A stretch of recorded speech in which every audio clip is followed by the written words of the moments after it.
माता रानी की बोले सच्चे दरबार के जय माता दी, जय माता दी बोल सच्चे।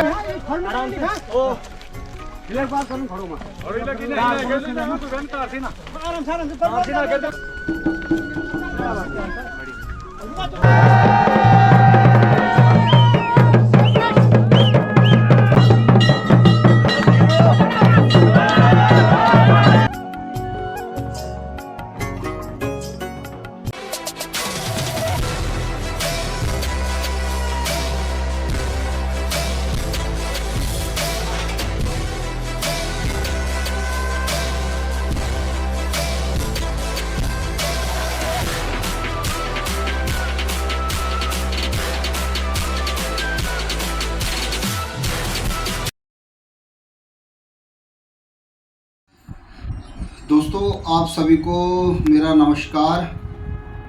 दोस्तों अभी जो है इस समय मैं विकास नगर में हूँ और हमारे गांव में 3 दिन का 16 से लेके 18 तारीख तक का देवी माता का पूजा का आयोजन हुआ था। बहुत ही बढ़िया तरीके से हुआ था और अभी तक आपने फर्स्ट पार्ट देख लिया है जिसमें हमने अपने गांव से यात्रा शुरू की थी भरण के रौल में और वहां से 23 लांग का झंडा काटा था और उसको हम लाए थे अपने गांव में।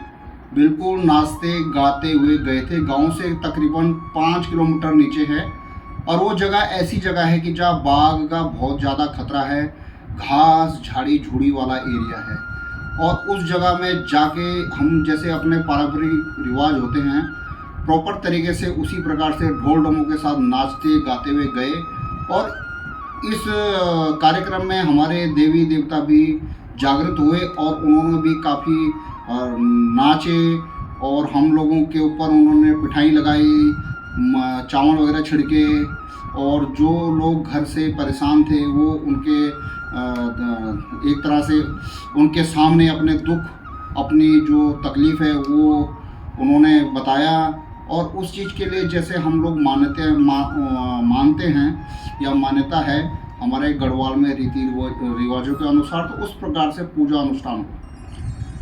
इस ड्यूरेशन में हम अपने 23 लांग के झंडे को काट के लाए और वापस अपने गांव के पास लाए हैं और लाने के बाद में हमने उसको तैयार किया। दोबारा से वहाँ पे ढोल डमो हुए, मंडान हुए और हमने वहाँ पे रखा। उसके बाद में हमारे को टाइम दिया गया कि अगले दिन 8 बजे हमने सेम जगह पे इकट्ठा होना है और 8 बजे के बाद में 1-2 घंटा तो लग ही जाता है तैयार होने में, जिसमें जेंट्स वगैरह तो जल्दी आ जाते हैं और जो हमारे माताएं बहनें हैं, हमारी दीसत ध्यानियाँ हैं, तो उनको आने में थोड़ा सा टाइम लग सकता है। तो इस वजह से 8 बजे का टाइम दिया गया है। तो उस 8 बजे के टाइम में हमने वहाँ पे एकत्रित होके हमारा जो कार्यक्रम था, हमने अपने झंडे को तैयार करना था, उसमें जो लांग है उसमें झंडा लगाना था, झंडा सजाना था, वहाँ पे नाच गाना भी होना था और नाच गाना होने के बाद में झंडे को हमने प्रॉपर तरीके से गांव से क्या करना था कि देवी माता के मंदिर की ओर ले जाना था। हमारे गांव से देवी माता का जो मंदिर है कम से कम 2.5 से 3 किलोमीटर ऊपर चढ़ाई में है। बिल्कुल बांझखाल के बीच में एक जगह पड़ती है, उसको अभी हम देवी धार के नाम से जानते हैं। तो हमारे गांव का जो रास्ता है, जो प्रॉपर गांव का रास्ता है, वो जाता है 2.5 से 3 किलोमीटर के ऊपर। जो अच्छे यंगस्टर लड़के हैं वो तो झंडे लेकर चल पड़े हैं उस रास्ते से, और जो मेरे जैसे हट्टे कट्टे नौजवान हैं, मोटे ताजे नौजवान हैं, खाते पीते घर के, तो हम लोगों ने अपनी अपनी गाड़ियाँ पकड़ी है रोड से। और कुछ जो माताएं बहनें हैं जो उस रास्ते से नहीं चल सकती थी क्योंकि खड़ी चढ़ाई है बिल्कुल, तो हम लोग अपनी गाड़ियों से बिल्कुल मंदिर के नज़दीक जस्ट वहाँ पर रोड है तो वहाँ तक हम पहुँचे हैं। और इस दिन के कार्यक्रम में केवल हमारा मंदिर तक झंडा जाना था झंडे को तैयार करना था, मंदिर तक झंडा जाना था, झंडे में मंदिर में झंडा हमने चढ़ाना था। उसके बाद में दिन में भोजन पानी की व्यवस्था वहीं पे की गई थी और रात को भी भोजन पानी की व्यवस्था थी। और इस ड्यूरेशन में नाच गाना, भंडारा, जागरण वगैरह होना था, गीत गाना चलना था। तो ये हमारे दूसरे दिन का मतलब झंडे वाला दिन पहला दिन हो गया जिस दिन हम लेने गए थे। पर वो पहला दिन नहीं था, वो 0 डे से हम शुरू कर सकते हैं या D डे से शुरू कर सकते हैं। तो फर्स्ट दिन का जो था हमारा ये वाला कार्यक्रम है जिसमें झंडा हमने मंदिर तक लेके जाना है। तो थोड़ा सा मैं लस्सी पी लेता हूँ दोस्तों, थोड़ा मुंह सूख रहा है। ये अभी मंगाई है मैंने। बढ़िया है, यही विकास नगर में मिलती है, बढ़िया होटल है। तो वहाँ पे पूरा आयोजन किया गया है, सारे लोग देश विदेश से जो भी है वहीं पे एकत्रित होंगे। कई लोग तो उसी समय आ रहे हैं जो डायरेक्ट गाँव आके सीधा मंदिर में आएंगे और वहीं से अपना खाना वगैरह खा के, और पूरी व्यवस्था वहाँ पे की गई है। इस कार्यक्रम को करने के लिए हमारे आसवी से हमारे अमित पटवाल जी और ग्राम डांगू से अपने सुरजीत पटवाल जी, जो अपने ग्राम डांगू से क्षेत्रीय पंचायत सदस्य के लिए भी मतलब बने हैं।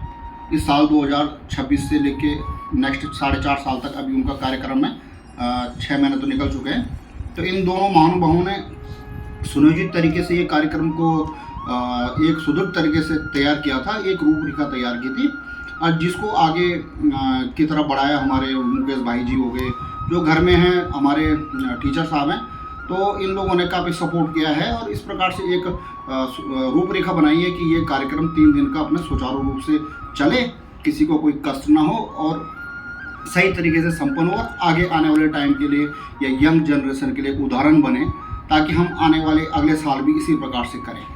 तो चलो दोस्तों, हम ज़्यादा बात ना करते हुए इस फर्स्ट डे का ब्लॉग का मज़ा लेते हैं। इसमें पूरे जो भी मैंने इसमें अपने ब्लॉग्स या बनाए हैं या जो भी क्लिप डाले हैं, ये सारे नेचुरल है, इसमें कोई कट फट नहीं किया है और ना मैं ये चाहता हूँ कि इसमें कोई कट फट हो। जो भी वीडियो है आप प्रॉपर तरीके से देखिए कि गांव में कैसे कैसे क्या होता है, कैसे रीति रिवाज है, कैसे चलाया जाता है, ये कार्यक्रम कैसे होता है ना। तो इसमें कोई भी कट फट की मैंने कोशिश नहीं की है। हो सकता है ये पार्ट 3 पार्ट का भी बने या 4 का भी बन जाए, क्योंकि काफ़ी लंबा पार्ट्स है, उसको थोड़ा सा एडजस्ट करने में थोड़ा सा दिक्कत होती है, क्योंकि GoPro 4K प्लस उससे ज़्यादा का होता है, तो जो एडिटिंग है उसमें थोड़ा सा टाइम लगता है। नहीं तो मैं अभी तक उसको बना के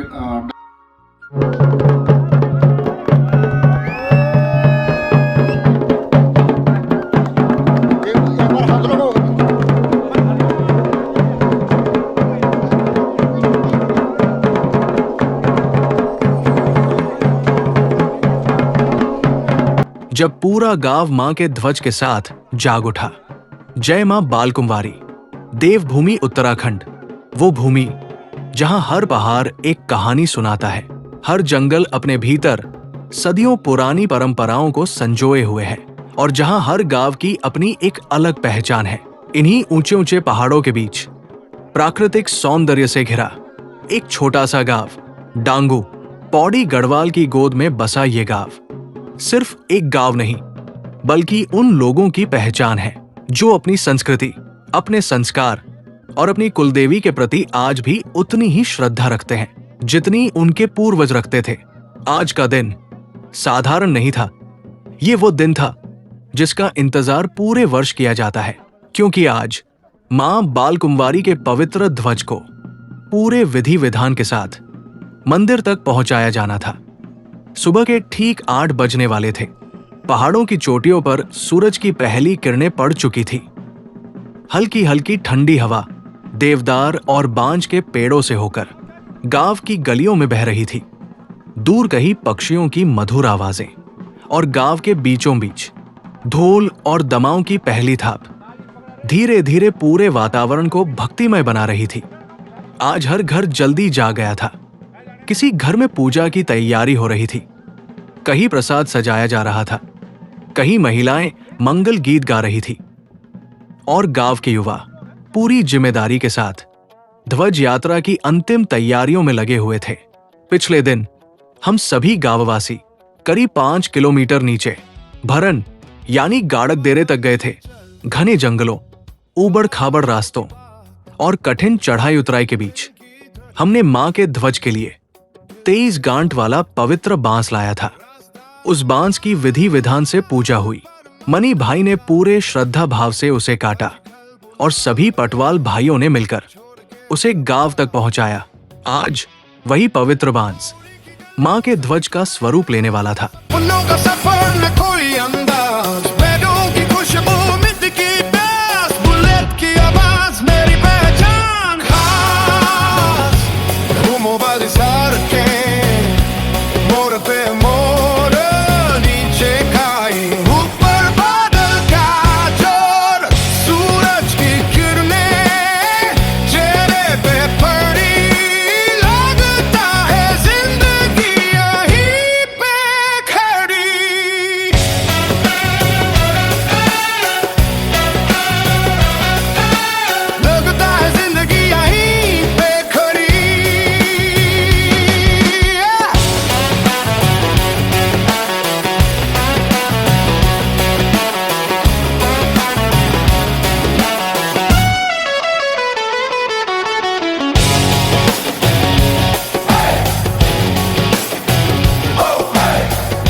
धीरे धीरे गांव का चौक लोगों से भरने लगा। बुजुर्ग, युवा, बच्चे और महिलाएं सभी एक एक करके पहुंचने लगे।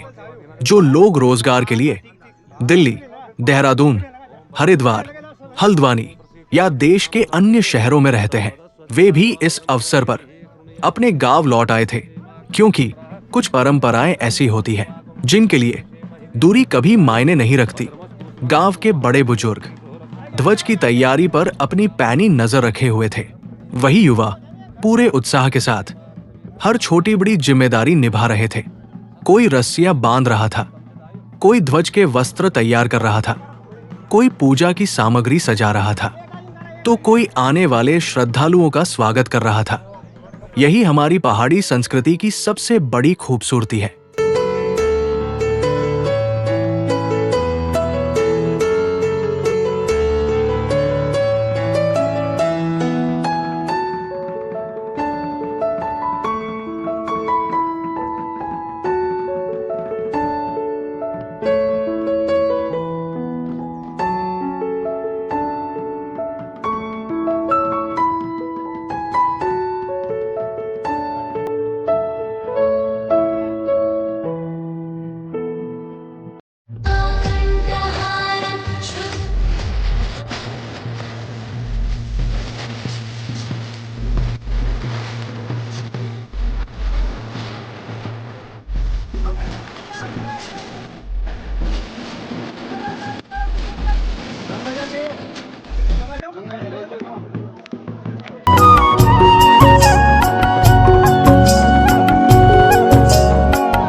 यहाँ देव कार्य किसी एक व्यक्ति का नहीं होता, पूरा गांव एक परिवार बनकर उसे सफल बनाता है।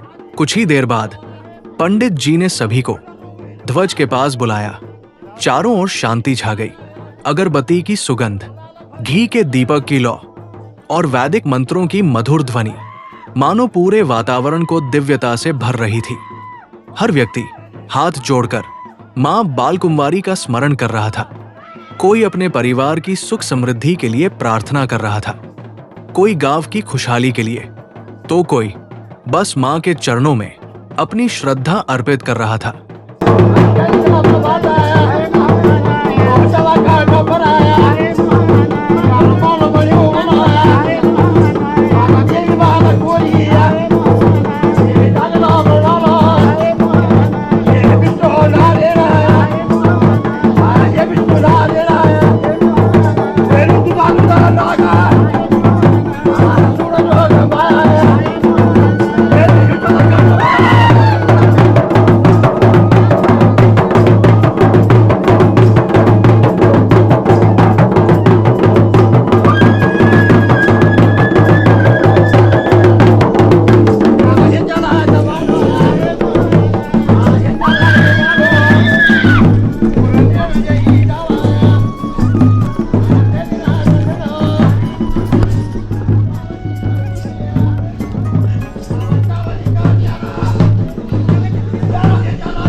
पंडित जी ने पूरे विधि विधान से ध्वज की पूजा संपन्न कराई। रोली, चावल, फूल, नारियल और मां का आशीर्वाद, इन सब के साथ अब वो पवित्र बांस सिर्फ एक बांस नहीं रहा, वो मां बालकुमारी का ध्वज बन चुका था। उस क्षण कई लोगों की आंखों में खुशी के आंसू भी थे, क्योंकि साल भर के इंतजार के बाद एक बार फिर मां की सेवा करने का सौभाग्य सबको प्राप्त हुआ था। इसी समय ढोल और दमाओं की आवाज पहले से कहीं अधिक गूंजने लगी।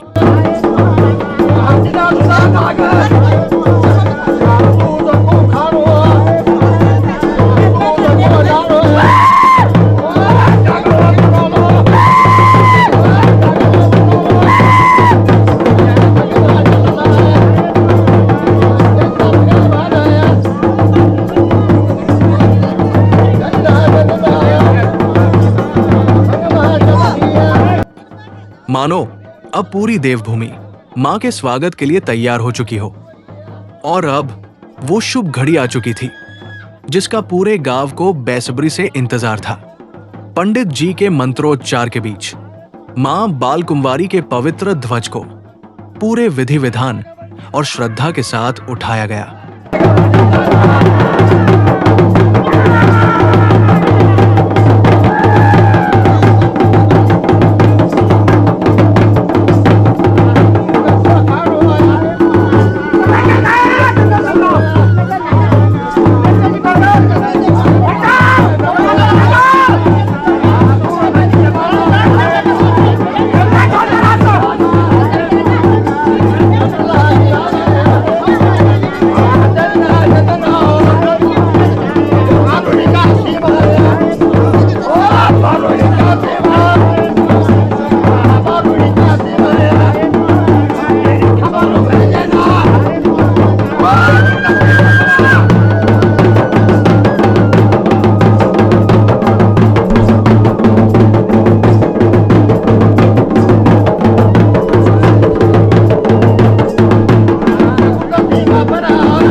क्षण पूरा वातावरण जय मां बालकुंवारी के जयकारों से गूंज उठा।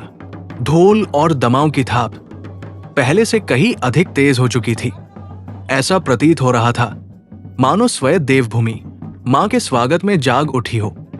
गांव के हर घर से लोग अपने अपने परिवारों के साथ इस पावन यात्रा का हिस्सा बनने के लिए निकल चुके थे। बुजुर्गों के चेहरों पर वर्षों पुरानी परंपराओं को जीवित देखने का संतोष था। युवाओं की आंखों में इस विरासत को आगे बढ़ाने का जोश और बच्चों के मन में एक अलग ही उत्सुकता।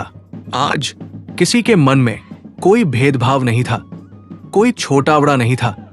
सब केवल मां के भक्त थे। ढोल की हर थाप श्रद्धा को और गहरा कर रही थी।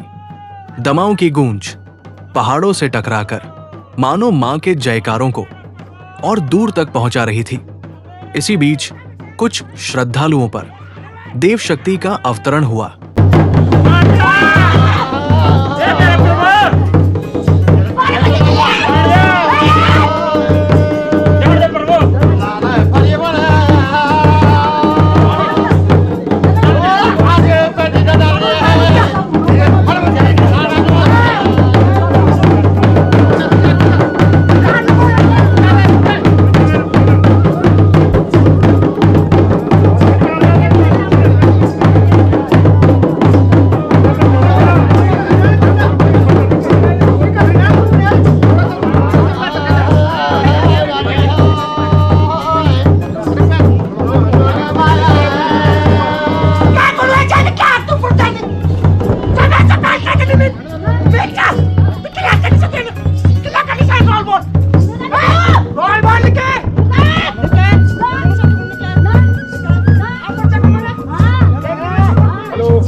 उनके कदम ढोल की लय के साथ स्वतः ही थिरकने लगे।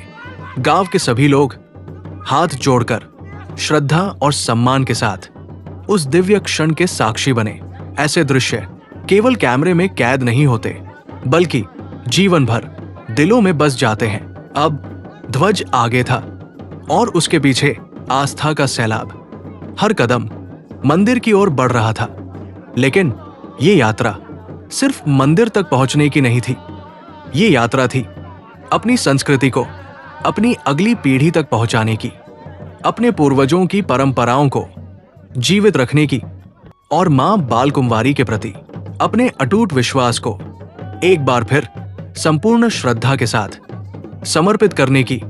इसी श्रद्धा, इसी विश्वास और इसी उल्लास के साथ हमारी पावन ध्वज यात्रा गांव डांगू से मां बालकुंवारी के दिव्य धाम की ओर प्रारंभ हो चुकी थी।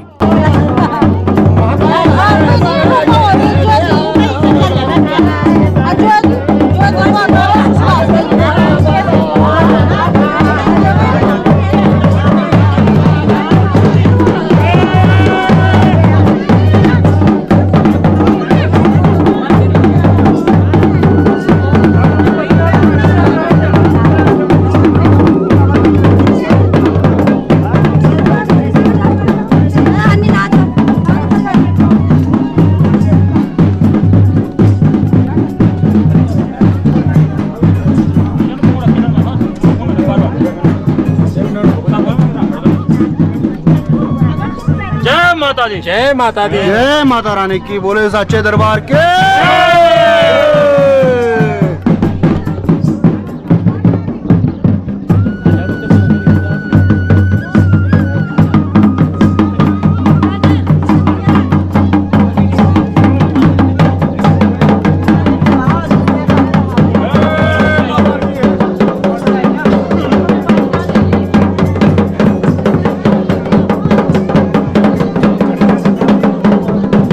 ध्वज यात्रा अब गांव की सीमाओं को पार कर चुकी थी।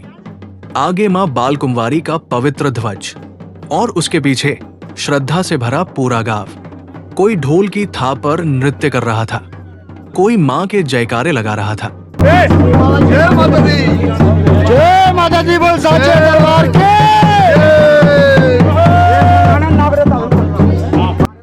तो कोई हाथ जोड़कर इस पावन यात्रा का हिस्सा बनने पर स्वयं को सौभाग्यशाली महसूस कर रहा था। पहाड़ों की संकरी पगडंडियां आज आस्था के कदमों से जीवंत हो उठी थी। हर मोड़ पर प्रकृति जैसे मां के स्वागत में अपनी सुंदरता बिखेर रही थी।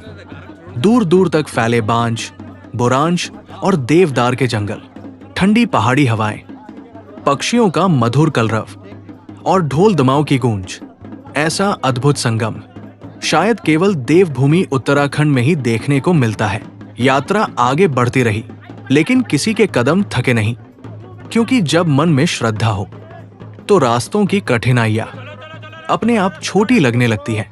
इस यात्रा में केवल गांव में रहने वाले लोग ही नहीं, बल्कि वे भाई बंधु भी शामिल थे, जो रोजगार और अपने जीवन की जिम्मेदारियों के कारण देश के अलग अलग शहरों में रहते हैं।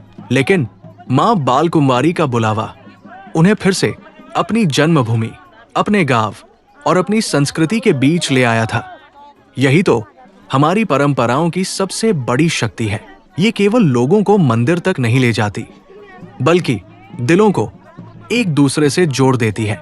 हर जयकारा, हर ढोल की थाप सांचे दरबार के।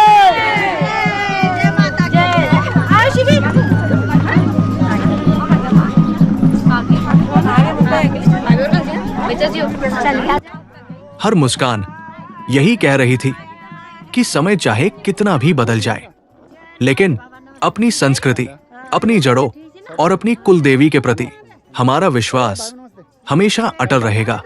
और इसी विश्वास के साथ हमारी ध्वज यात्रा मां बाल कुंवारी के पावन धाम की ओर निरंतर आगे बढ़ती रही। ध्वज यात्रा अब अपने अगले पड़ाव की ओर बढ़ चुकी थी। आगे मां बाल कुंवारी का पवित्र ध्वज, उसके पीछे सैकड़ों श्रद्धालु, ढोल दमाव की गूंज और मां के जयकारों से पूरा वातावरण भक्तिमय हो चुका था। मंदिर तक पहुंचने का रास्ता आसान नहीं था।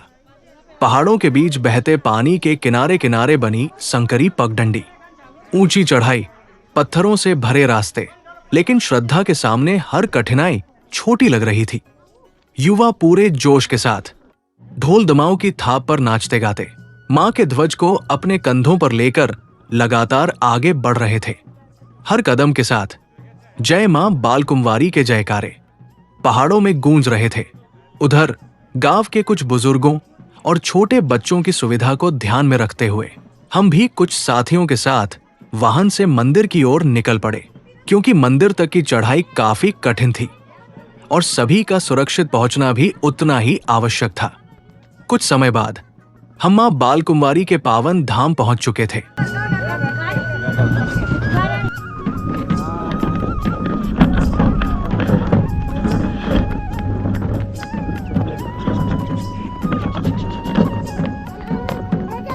जो मंदिर के लिए लोग झंडा लेके आ रहे हैं, तो बिल्कुल यहाँ पहुँच चुके हैं और अब यहाँ से दिखाते हैं आपको कि बिल्कुल मंदिर नज़दीकी है, किस प्रकार से ध्वजा ले जाया जाता है और कैसे लेके जा रहे हैं। ये देखिए,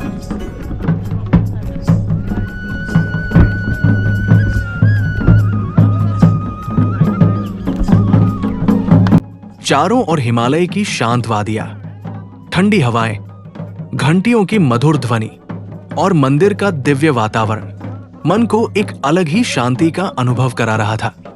इसी बीच दूसरे रास्ते से हमारे गांव के युवा मां का पवित्र ध्वज लेकर नाचते गाते ढोल दमाव की गूंज के साथ मंदिर परिसर में पहुंच गए। उनके चेहरे पर थकान नहीं, बल्कि मां के दर्शन की खुशी साफ दिखाई दे रही थी। जैसे ही ध्वज मंदिर के मुख्य द्वार तक पहुंचा, एक साथ जयकारा गूंज उठा।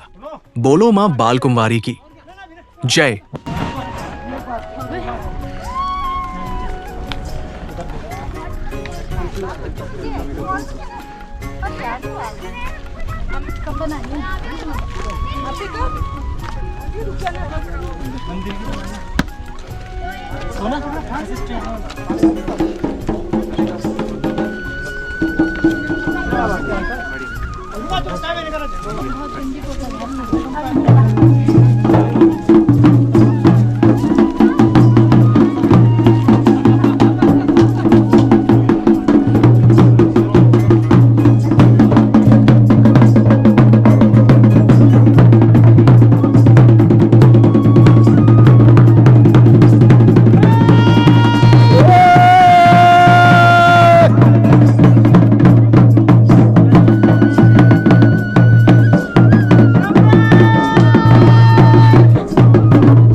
ओ भाभी जी नमस्कार, कैसे हो? सब बढ़िया?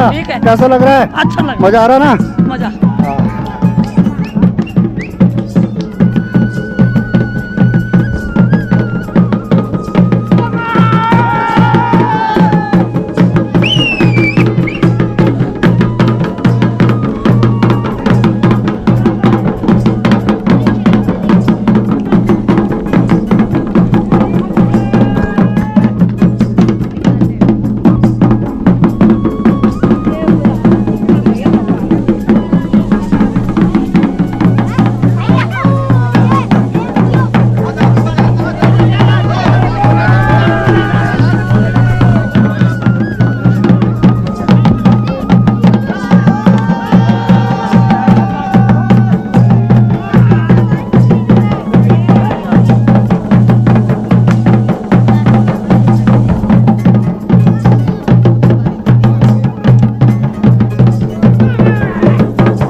आराम से आराम से आराम से आराम से आराम से।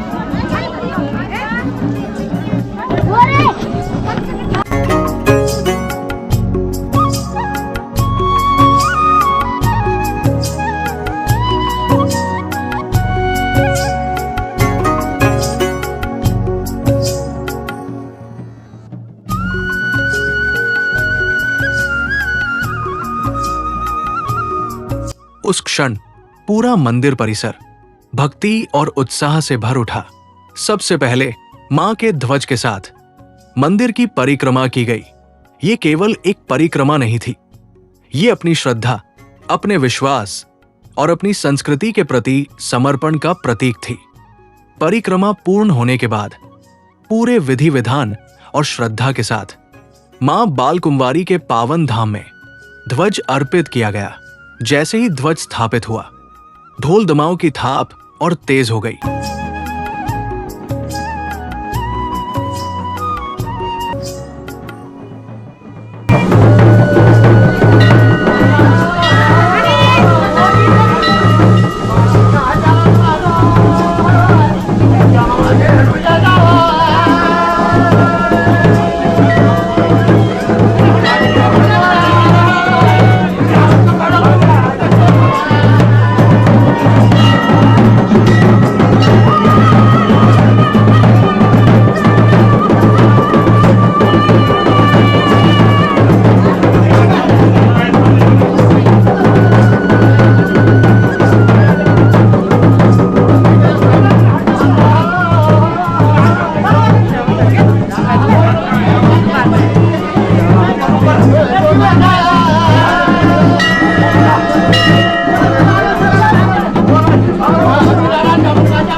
युवा, बुजुर्ग और बच्चे सभी मां की भक्ति में झूम उठे।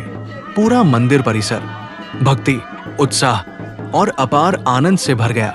ऐसे क्षण जीवन में बार बार नहीं आते। यही वे पल होते हैं जो हमें हमारी जड़ों से जोड़ते हैं और याद दिलाते हैं कि हमारी सबसे बड़ी पहचान हमारी संस्कृति, हमारी परंपराएं और हमारी आस्था है। लेकिन ये तो अभी इस 3 दिवसीय महाआयोजन की केवल शुरुआत थी। आगे दिन में सामूहिक प्रसाद और भंडारे का आयोजन होना था। शाम को भजन कीर्तन की मधुर स्वर लहरियां पूरे मंदिर परिसर में गूंजने वाली थी और रात मां भगवती के जागरण के साथ भक्ति की एक नई अनुभूति लेकर आने वाली थी। आगे की इस दिव्य यात्रा को हम अगले भाग में आपके साथ साझा करेंगे। जय मां बालकुंवारी।